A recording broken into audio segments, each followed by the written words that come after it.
गुजरात में 3 राज्यों में रामनवमी के दिन और उसके बाद से हिंसा देखी जा रही है। बंगाल में तो अभी भी स्ट्रीट फूड हिंसाओं का दौर जारी है। वहाँ की सरकार बोलती है बीजेपी का हाथ है, बीजेपी कहती है वहाँ की सरकार अपीसमेंट पॉलिटिक्स कर रही है। इस पूरे मामले पे आपका क्या रुख है? जहाँ कहीं भी हिंसा या वायलेंस होती है उसकी जिम्मेदारी वहाँ के स्टेट गवर्नमेंट पर आयद होती है।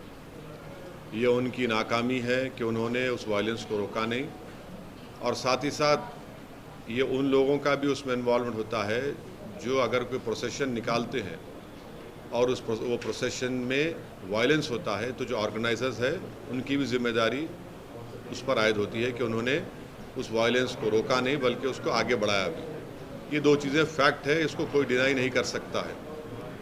और तीसरी बात यह है कि जो कुछ बिहार में हुआ है, बिहार शरीफ में, जहाँ पर एक 100 साला मदरसे अजीज़िया को जला दिया गया, एक मस्जिद के मीनार को डैमेज किया गया और वहाँ पर एक टारगेटेड मुस्लिम माइनॉरिटी के दुकानों को निशाना बनाया गया, इससे साफ जाहिर है कि इसमें बहुत बड़ी प्लानिंग हुई है। और बिहार की नीतीश कुमार और तेजस्वी की सरकार को ये मालूम था कि नालंदा एक सेंसिटिव डिस्ट्रिक्ट है, नीतीश कुमार मुख्यमंत्री का होम डिस्ट्रिक्ट है, उसके बावजूद भी आप सासाराम में भी गड़बड़ हुई।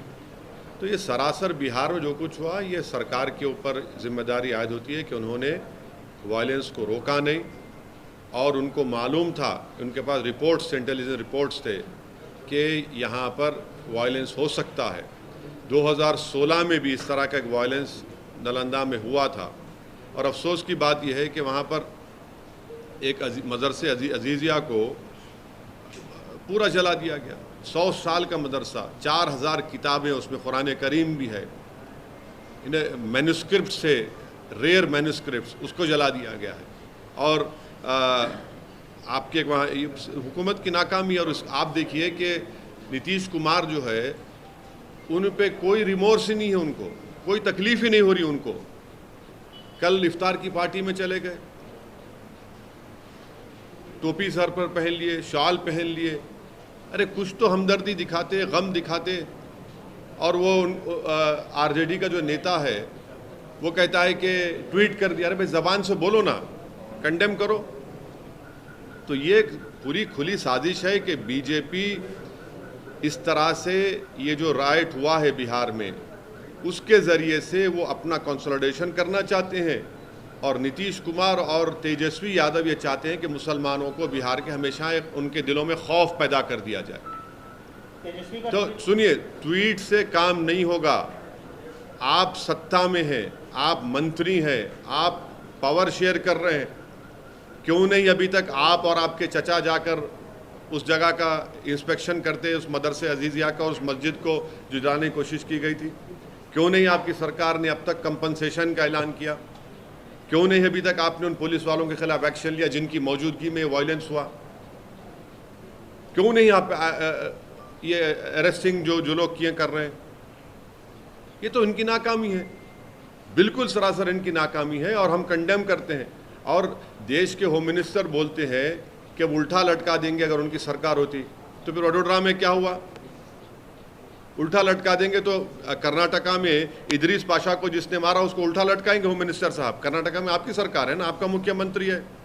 इदरीस पाशा को रामनगर डिस्ट्रिक्ट से किडनैप करके 20 लाख रुपये रैंसम पूछा गया, 20 लाख रुपये, और नहीं देने की बुनियाद पर उसको आप मॉबलिज कर दिए, उसको उल्टा लटकाएंगे।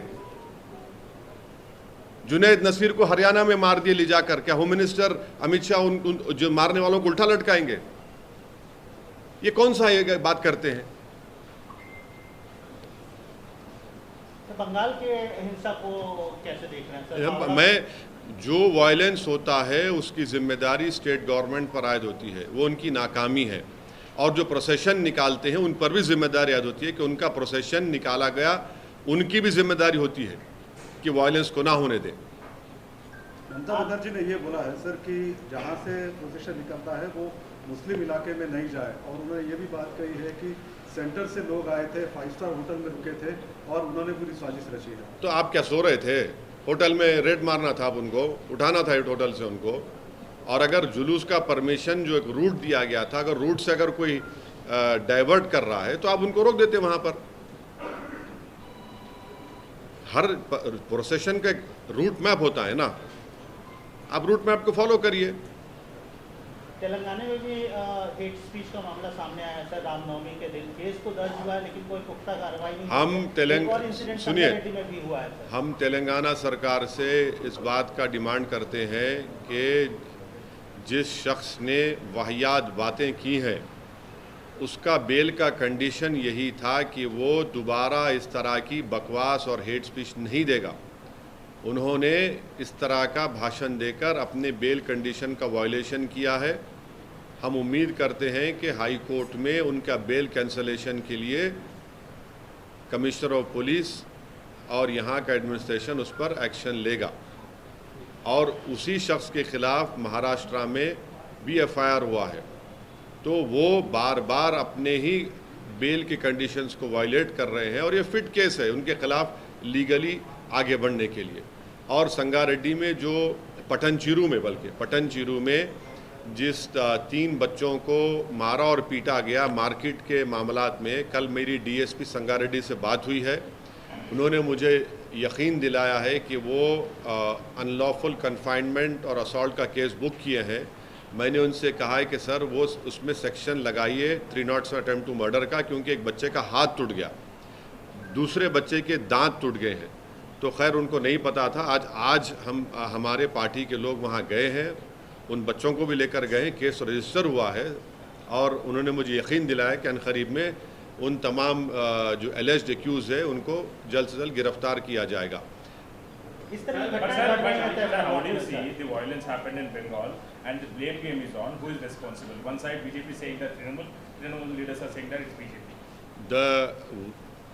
issue is that this violence has taken place in a procession, and that procession permission was given by the state government of that respective state.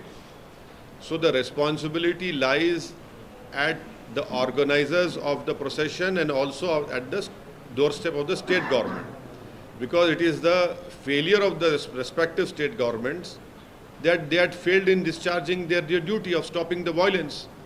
And secondly, it is the pre-planned conspiracy of the people who have indulged in violence. So the responsibility lies at both the people. Failure of the state governments, whether it is the West Bengal government, whether it is the Bihar government, and whether it is the mob lynching in Karnataka of Idris Pasha, or in Vadodara also. What was the government doing? In Bihar, in 2016, same communal violence had taken place. Everyone knows that Nalanda is a very communally sensitive area. It is also the home district of the Chief Minister of Bihar. It is a complete failure of the Nitish Tejasvi RJD government that despite having IB reports that a violence can take place, you had completely failed in stopping this violence. Because of their failure, and 100-year-old Madrasa Azizia has been completely burned. More than 4,000 books, including the holy book of Quran, has been burned. And the most unfortunate part is that there is no remorse on the faces of the Chief Minister and the RJD leaders. The Chief Minister was having an iftar party yesterday. He and his coalition partner should have visited Madrasa Azizia. They should have gone and seen that one masjid minar that was damaged. They should have announced compensation. They should have announced that so-and-so police officers who were there on duty, who have failed in controlling violence, have been suspended. But no, you're not at all concerned. It helps Nitish Kumar and the RJD because they create a sense of insecurity among the Muslims of Gujarat. And on the other side, it consolidates the BJP support in the majority community. In this whole game which is being played between Nitish Kumar, Tejasvi and the BJP, Amit Shah and Modi, it is the Muslims and the people of Bihar who are suffering. Law and order has been thrown to dogs. At will, people are burning religious places. You are in the power, you are the state government. What steps have you taken? You take comfort in attending an iftar party yesterday, and now you take out today Sadbhavna rally. There was no need of Sadbhavna rally had you lived up to your duties. You don't announce compensation. You don't go and visit that place, because you jolly well know that you create this sense of insecurity so that the Muslims of Bihar are always beholden to you. And at the same time, it helps consolidate the majority also BJP. There's a study of Yale University which clearly says wherever a communal violence takes place, it helps BJP. A man has been chief minister for years, Mr. Nitish Kumar, and he is not able to stop this. I condemn the behavior of Nitish Kumar and RJD government, that they have completely failed in stopping this burning of this madrasa and the attack on the masjid, and a targeted burning of properties of Muslims had taken place in Bihar. Sir, how do you see the blame game? How do you see the blame game happening? No one is taking responsibility. It is very easy, na? It is very easy. You blame them, they blame them. Who are the sufferers? Violence, when it happens, it is the poor and common man who suffers. And who loses the property? Who goes to jail? Majority of them are Muslim minority. This is the game they have been playing for years. Also, sir, you are suggesting a political, basically conspiracy behind all this violence or this communal violence, sir. So you are hinting toward two particular party in ruling in Bengal and opposition. I am saying in context of Bihar. In context of Bihar, which I know that had the Nitish Kumar RJD government had decided that no violence will take place, the violence would not have happened. They have failed in controlling the violence in Nalanda. Completely failed. They jolly well know that because of this violence, they send out a message to the Muslims of Bihar कि देखिए BJP आतंक कर रही है, अब आप हमारे साथ रहिए. और वहां पर बीजेपी क्या करती है कि मेजॉरिटी कम्युनिटी को बोलते देखिए आप अनसेफ हैं. तो दोनों का सियासी फायदा हो रहा है. नुकसान कौन उठा रहा है? गरीब उठा रहा है. किसका मदरसा जला, किसकी मस्जिद पे हमला हुआ, किसकी दुकान जली, कौन जेल को जा रहा है.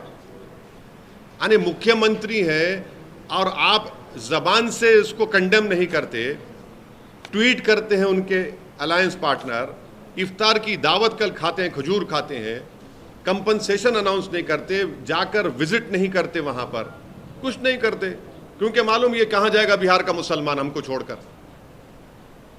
आप जाके मिलेंगे? बिल्कुल. देखिए, जिस दिन मैं सत्ता में आऊंगा उस सवाल करिए मेरे से आप. मैं सत्ता में नहीं हूं. सत्ता में जो लोग हैं उन्होंने संविधान पर कसम खाई है और देश के होम मिनिस्टर बोलते हैं कि उल्टा लटका देंगे, उनकी सरकार आएगी. अरे उल्टा लटकाइए ना बिल्किस बानो के कातिलों को, रेप करने वालों को उल्टा लटकाइए. इदरीस पाशा के जो मॉब लिंचिंग हुआ रामनगर डिस्ट्रिक्ट कर्नाटका में, किडनैप करके मार दिया गया उसको. जुनैद नसीर के मारने वालों को उल्टा लटकाइए. अमित शाह साहब क्यों नहीं लटकाते आप एक तरफा क्यों बात करते हैं? आप तो भारत के होम मिनिस्टर है ना. जब आप उल्टा लटकाने की बात कर रहे हैं तो ठीक है, संविधान में उल्टा लटक जाएगा जब, बस सबको लटकाइए उल्टा आप. बोलिए. हाँ बोलिए. सर, चाइना ने अरुणाचल प्रदेश के 11 जगहों का नया नाम रिलीज किया, रिनेम करके. अब सुनिए, तफसीली सवाल सुनिए. तफसीली जवाब ये है कि यहाँ पर मोदी सरकार एनसीईआरटी से मुगलों की तारीख को मिटा रही है, पास को. और चाइना जो है, जिसका मोदी जी G20 इंडोनेशिया में चेयर से, कुर्सी से उठकर पलटकर जाकर हाथ मिलाए थे, एनसीईआरटी में मुगलों की तारीख को मिटाया जा रहा है और चीन हमारी प्रेजेंट को मिटा रहा है. प्रेजेंट को मिटा रहा है हमारे नामों को. ये इसमें खुश है और चीन प्रेजेंट नामों को मिटा रहा है. तीसरी मर्तबा हो चुका है. क्यों हो रहा है? क्योंकि चीन जानता है कि देश के प्रधानमंत्री मोदी जी चीन का नाम नहीं लेंगे. दूसरा, ये सरकार फैक्ट्स नहीं बोलती. तीसरा, इनका रिस्पांस वीक है. इसीलिए इन तीन चीज़ों की वजह से चीन हमारे प्रेजेंट को मिटा रहा है और मोदी जी की सरकार मुगलों की तारीख को मिटा रही है. अब हम इस पर यह बोलना चाह रहे हैं कि 1653 में ताजमहल को शायद मोदी जी ने बनाया था, हाँ। 1648 में लाल किले को शायद नाथूराम गोडसे ने बनाया था, और 1857 की जो बेचारा जो बादशाह जो बर्मा जाकर मर गया, शायद वो सावरकर थे। और जो 1690 में जो पूरे विश्व का 24% जीडीपी था, शायद एम्परर मोदी जी थे, इसलिए 24% जीडीपी हो गया। यही प्रॉब्लम है, आप पास को मिटा रहे हैं और चीन प्रेजेंट को मिटा रहा है। ये प्रॉब्लम है भारत में। चीन के ऊपर देश के प्रधानमंत्री एक शब्द नहीं बोलते, फैक्ट्स को छुपाया जाता है और वीक रिस्पॉन्स है। 3 चीज़ों की वजह से चीन ही हरकत कर रहा है।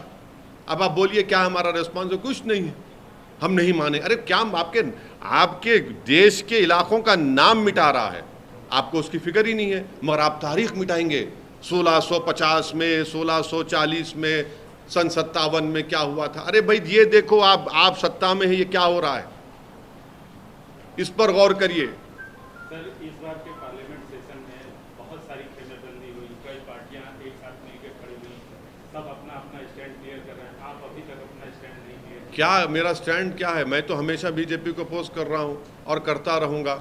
तो मैं सुनिए क्या सुनिए जो मैं समझ गया आपका सवाल मेरे भाई।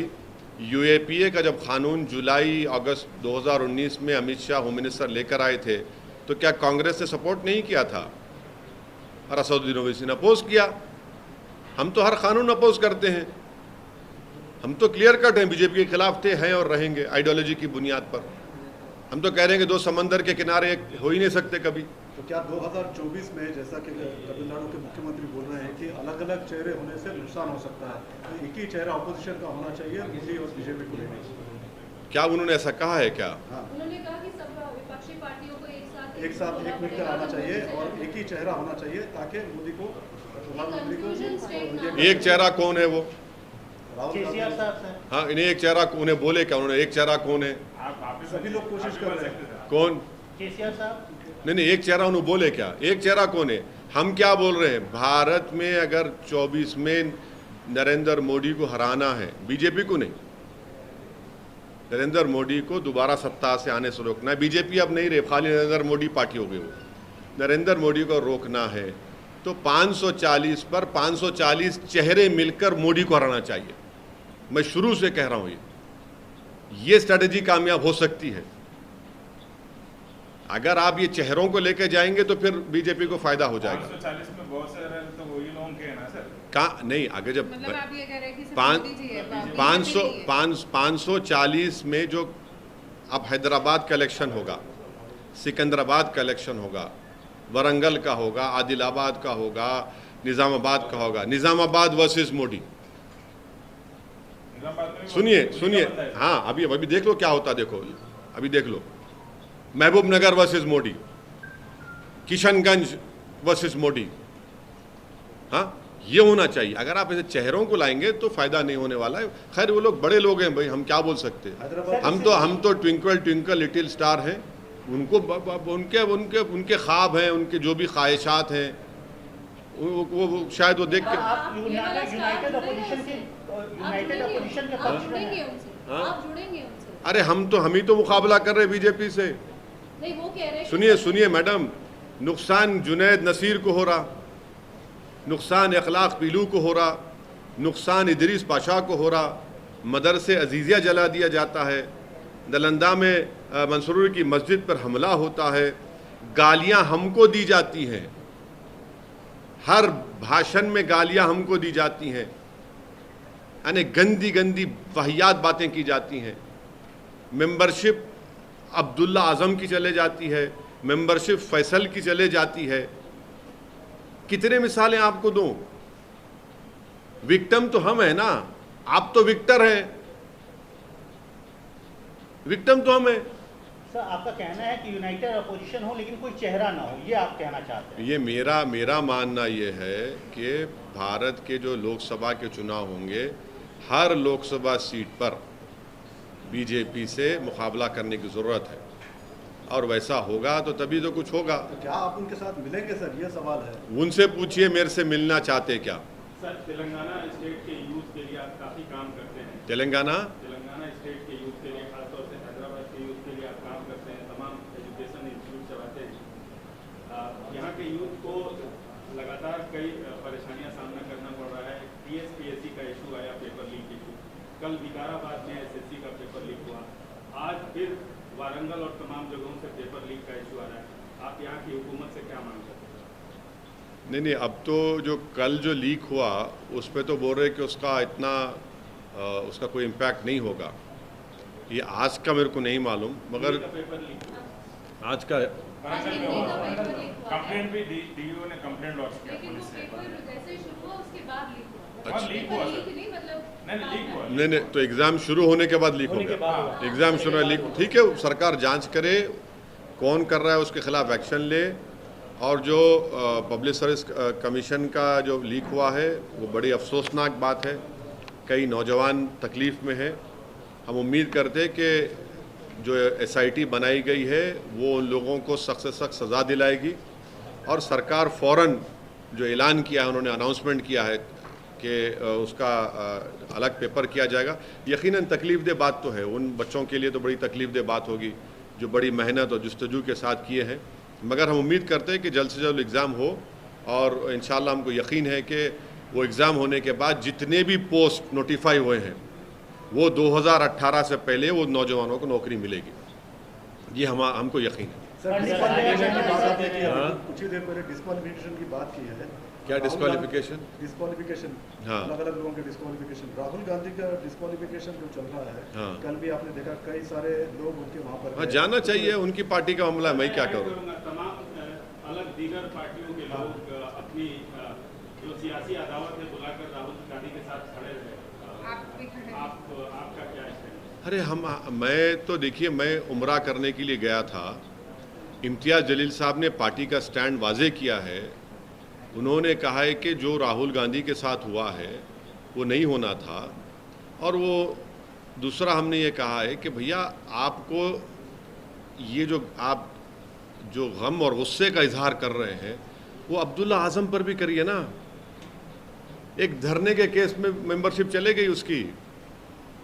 फैसल लक्षद्वीप के जब हुआ, जब तो कुछ नहीं हुआ, खैर अब तो उन्होंने केस लड़कर हाई कोर्ट से उनको रिलीफ मिल गया मेंबरशिप। उस वक्त भी आपने कुछ नहीं दिखाया था। हमारा बोलना ये है कि देश का मुद्दा राहुल गांधी नहीं है। मोदी जी ये चाहते हैं कि राहुल बनाम मोदी हो जाए, और हम ये चाहते हैं कि बेरोजगारी का मुकाबला मोदी जी से हो। मोदी जी ये चाहते हैं कि राहुल का मुकाबला मोदी जी से हो जाए। हम ये चाहते हैं कि महंगाई का मुकाबला मोदी जी से हो जाए।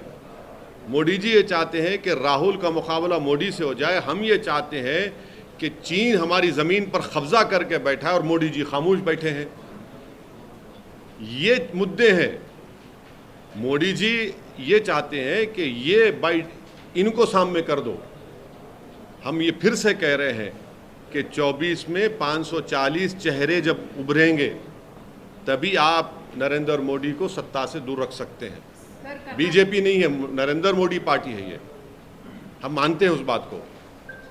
कर्नाटक इलेक्शंस अनाउंस हो गए, आप कितनी सीट्स पे लड़ेंगे? और मैडम, हमने 3 सीट्स पर तो अनाउंसमेंट कर दिए हैं।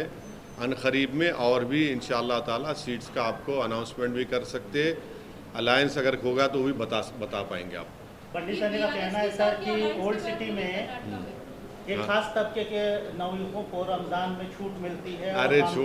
अरे छोड़िए ना, बीजेपी का इतना बड़ा वो क्या है, वो पोस्ट मिला उसको और बात इस तरह ही कर रहा उन्हें, क्या है उसको। प्रधानमंत्री 8 तारीख को हैदराबाद आ रहे हैं सर। हाँ, आ रहे हैं। वंदे भारत का इनॉग्रेशन होगा। Very good. हम प्रधानमंत्री से एक रिक्वेस्ट करना चाहेंगे कि जब आप हैदराबाद को आ रहे हैं तो आप जो मेट्रो का जो काम रुका हुआ है Mahatma Gandhi jubilee bus stand से फलकनुमा तक, उसके लिए आप हमको पैसे दीजिए आपकी गवर्नमेंट से। और जो एयरपोर्ट के लिए मेट्रो का काम जो TRS की सरकार ने तैयार किया है, जिसको हमारे urban development minister Hardeep Singh Puri साहब ने रिजेक्ट कर दिया है, उसको भी मंजूर कर दीजिए। दो काम बहुत इम्पॉर्टेंट है। हम चाहते हैं कि जब देश के प्रधानमंत्री यहाँ पर आएँ तो वो हैदराबाद में हमारे पार्लियामेंट कॉन्स्टिट्यूंसी में जो ये जुबली बस स्टैंड से लेकर फलकनुमा में जो एक हिस्सा बचा हुआ है, उसके लिए आप गवर्नमेंट ऑफ इंडिया से उसका फंड कर दीजिए, और दूसरा जो मेट्रो की लाइन का प्रोजेक्ट स्टेट गवर्नमेंट ने भिजाया है उसको आप एक्सेप्ट कर लीजिए। वो तो सर स्टेट की सरकार करना चाहिए, स्टेट की सरकार नहीं तो गवर्नमेंट ऑफ इंडिया, देखिए स्टेट का ही तो पैसा गवर्नमेंट ऑफ इंडिया को जा रहा है ना। किसी सुनिए एक मिनट, किसी का जाती पैसा नहीं है, जनता का पैसा है, टैक्स का पैसा है, पर्सनल पैसा किसी का नहीं है। तो हम ये बोल रहे हैं कि जो पैसा जा रहा है आप वो दीजिए ना। यहाँ पर डेवलपमेंट का काम ही होगा ना। आप लोग बोलते हम बोल रहे डेवलपमेंट करिए, डेवलपमेंट का काम करवाइए, चलिए। हम ये चाह रहे हैं कि हमारे कॉन्स्टिट्यूंसी में नामपल्ली रेलवे स्टेशन को भी अच्छा खूबसूरत बनाइए, आप बनाइए बिल्कुल। Old city metro project united Andhra Pradesh में शुरू हुई थी, टीआरएस की सरकार 8 साल तक रही, अभी फिर से ये मुद्दा क्यों आ रहा है? अगर सरकार, राज्य सरकार करना चाहती तो पहले कर सकती थी। बिल्कुल सही, बिल्कुल। हम तो शुरू से इस बात का डिमांड कर रहे हैं कि प्लीज करवाइए। वो एक बिट बचा हुआ है, आप करवा दीजिए, हम तैयार हैं उसके लिए। तो उसके लिए फंडिंग की ज़रूरत है। हम कह रहे हैं कि गवर्नमेंट ऑफ इंडिया फंड कर दे। स्टेट क्यों नहीं कर रही? अरे स्टेट भी करेगा भाई, दोनों मिलकर करो ना। आप तो मेरे को बदनाम करते हैं, खाली ओवैसी खड़े होकर भाषण देता। अरे हम तो डेवलपमेंट की बात कर रहे हैं आपसे, करा दो ना भाई, आप कराइए डेवलपमेंट का काम, आप एक्सेप्ट करिए। कर्नाटक में चुनाव के लिए क्योंकि आप ही उतर रहे, तो क्या बीआरएस के साथ आप जा सकते हैं? किसके साथ? बीआरएस के साथ। बीआरएस क्योंकि वो भी कह रही है कि आएगी। देखिए हमारा मानना ये है कि के चंद्रशेखर राव बड़े श्रूड, सगैशियस एक स्टेट्समैन है, और उन्होंने तेलंगाना में जो कुछ काम किया है वो काबिल तारीफ़ है। यकीनन मेट्रो के काम नहीं है, ओल्ड सिटी में होना चाहिए, बहुत से काम नहीं हुए, होना चाहिए, मगर जो बिजली का इंतज़ाम उन्होंने किया, जो पीने के पानी का इंतज़ाम उन्होंने किया, जो इरिगेशन का इंतज़ाम उन्होंने किया, जो उनकी सरकार ने दलित, ओबीसी और माइनॉरिटी बच्चों के लिए रेजिडेंशियल स्कूल्स खोले, वो पूरे देश में कहीं पर नहीं है। तो ये काम उनका हुआ, उसको एक्सेप्ट करना पड़ेगा। हमारा उनसे इख्तलाफ था, रहेगा, हम उनको अपोज करते थे, करेंगे, मगर जहाँ पर काम हुआ तो वही बोलना पड़ेगा ये काम हुआ है। सर अपोज करने की बात है, यहाँ पर स्टेट में यूनाइटेड ऑपोजिशन की बात चल रही है सर। कौन? शर्मिला ने पुश किया है। कौन? वाईएस शर्मिला ने पुश किया है सर इस चीज़ को। कांग्रेस बीजेपी से बातचीत हुई, आपने कुछ कहा है? मेरे से कोई बातचीत नहीं हुई और मैं इनसे नहीं बात करूंगा। मैं ममता बनर्जी ने कहा है कि हनुमान जयंती है, नहीं, मैं नहीं बात करूंगा भाई, मेरी पार्टी का फैसला है। सर इन्फॉर्मेशन यह है कि कल आप मिलने वाले हैं। किससे? सर देखिए, हम मुलाकात जब करते हैं ना तो शर्मा कर नहीं करते, मुलाकात खुल कर करते हैं, और हम नहीं मिलेंगे उन लोगों से, बिल्कुल नहीं मिलेंगे। हमारे को बात चीज़ों पे टीआरएस पार्टी से हमारा इख्तलाफ है, मगर जहाँ काम किए वो काम करना पड़ेगा, बोलना पड़ेगा। और यकीनन मैं समझता हूँ कि के चंद्रशेखर राव का जो विज़न था तेलंगाना में, किसी हद तक उसको हासिल कर चुके हैं, और भी उनको करना है। हम तो बोल रहे और करो आप। हमारे परसों लिए हम रोड वाइडनिंग का, के.टी. रामाराव मिनिस्टर हमारे को रोड वाइडनिंग के लिए वो दिए हैं पैसे। डेवलपमेंट हमारा वो IS सदन का स्टील ब्रिज का काम रुका हुआ है, उसको हम बोले जल्दी कराइए आप। और आप देख रहे होंगे ये जू से लेके ब्रिज बन रहा है लंबा, लॉन्गेस्ट, वो भी वो का है। मिरालम टैंक की खूबसूरती का, उस पर ब्रिज का मसला है।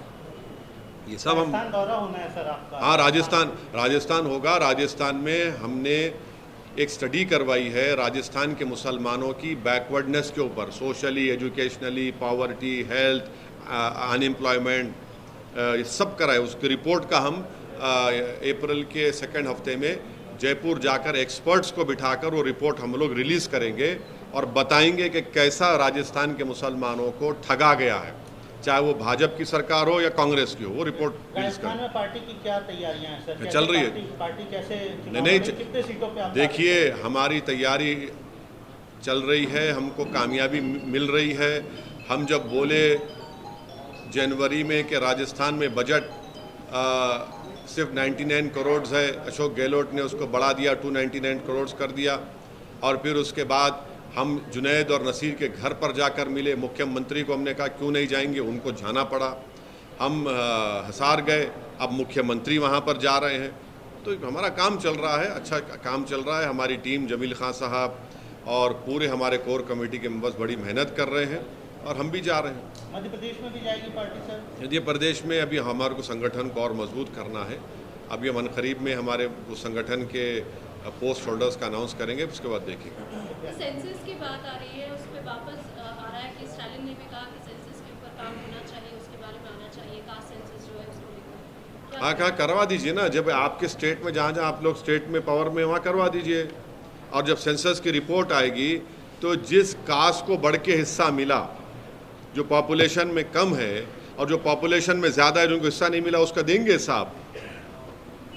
हम तो बोल रहे मुसलमानों का भी कराइए सेंसस, आप कास्ट सेंसस में मुसलमानों को उसे मुस्तस्ना मत रखिए। आप मुसलमानों में भी कास्ट है, कौन कह रहे नहीं है, बिल्कुल कास्ट है, रियलिटी है कास्ट। ममता बनर्जी जो है अब वो कह रही है कि हनुमान जयंती को लेकर जो है बहुत ज़्यादा सचेत और सतर्क रहना पड़ेगा। देखिए, लॉ एंड ऑर्डर और पीस मेंटेन करने के लिए ममता बनर्जी को पूरी कोशिश करनी चाहिए। हम भी जनता से अपील करेंगे बंगाल की कि क्यों आप वायलेंस की इजाज़त दे रहे, पीस को बरकरार रखिए, पॉलिटिकल फाइट लड़िए अपना। सर औरंगाबाद में भी हिंसा हुई सर, आपके जलील साहब के। हाँ, इम्तियाज़ जलील साहब को आप लोग क्रेडिट नहीं दे रहे, आप लोग तो क्रेडिट दे ही नहीं रहे इम्तियाज़ जलील को। क्यों सर, हिंसा के लिए? हाँ, हिंसा के लिए दे दो कम से कम। चलो, अगर वो मंदिर में जाकर नहीं बैठती इम्तियाज़ जलील तो क्या होता था वहाँ पर? 3 घंटे इम्तियाज़ जलील बैठे रहे मंदिर के, पूरे क्राउड को भगाए वहाँ से। खुद पुलिस के लोग अपने व्हाट्सएप ग्रुप में बोल रहे हैं बात को कि इम्तियाज़ जलील अगर नहीं होते तो वहाँ पर हिंसा हो जाती, वहाँ पर बहुत बड़ी गड़बड़ होती। आप लोग सिर्फ नेगेटिव स्टोरीज़ को और सेंसेशनलाइज करने की स्टोरीज कैरी करते। इम्तियाज़ जलील पे करिए ना आप लोग। मेरे ख्याल से खाली एक हमारे इंडिया टीवी ने इम्तियाज़ जलील को बुलाकर उनको सराहा, उनकी मेहनत को। इंडिया टीवी बुलाए, वेरी गुड, शुक्रिया आपका। आपके ही बरादरी के उन जर्नलिस्ट थे, उन्होंने 25-20 साल के। और फिर वहाँ पे अरेस्टिंग हो रही, वो अरेस्टिंग को, गलत लोगों की अरेस्टिंग नहीं होना, और उस जिन गलत बच्चों का अरेस्टिंग किया जा रहा है वहाँ पर हमारी मुकामी यूनिट ने वहाँ पे लीगल एड फराहम करने की कोशिश कर रहे हैं। मगर ये क्या हो रहा है, क्यों हो रहा है? इतने स्पीचेस हुए वहाँ पर, 50 लव जिहाद के ऊपर, सो-कॉल्ड लव जिहाद पर भाषणें हुई, रोकते नहीं है सब महाराष्ट्र की सरकार। और वहाँ के मुख्यमंत्री उनको अरेस्ट कराते हैं जो उनको पर्सनली कोई उनके घर में ब्लैकमेल कर रहा था। अरे भाई, ये लोग जो हेट स्पीच दे रहे हैं, जिनके आपके मंत्री बैठे हुए हैं उसमें, उन तमाम सभाओं में, डिज़ाइनर को आप कहते हैं वो डिज़ाइनर नहीं है, मगर ये तो आपके डिज़ाइनर है ना। ये जो लव जिहाद पे जो 50 मीटिंग कराई जिसमें 71 गालियाँ दी गई मुसलमानों को, इस्लाम को, क्या क्या नहीं बोला गया, ये आपको अरेस्ट ही नहीं करते। अरेस्ट करिए ना, जैसा आपने उसको अरेस्ट कराया, वो डिज़ाइनर को इसको भी कराइए। ये असल डिज़ाइनर आपके हैं, ये हैंडमेडन है आपके ये लोग। सर एक और उत्सव आ रहा है सर, हनुमान जयंती, जिसमें रैली निकाली जाती है। देखिए, रैली निकलेगी, निकलनी भी चाहिए और पीस मेंटेन होना चाहिए। हम अपील करते हैं कि प्लीज़ अमन को बरकरार रखिए। अगर वायलेंस होगा तो गरीब का नुकसान होगा, वो अपने रोज़गार से महरूम हो जाएगा, नफ़रतें बढ़ेंगी। आप अपनी सियासी रोटी तो सेक सकते हैं, मगर इस नुकसान की पाँचपाई कौन करेगा? और सरकारों की जिम्मेदारी ये है कि वो जब परमिशन देते हैं तो वो पीस को इंश्योर करें। जो प्रोसेशन निकालते हैं उनकी जिम्मेदारी है कि वो पीस को इंश्योर करें।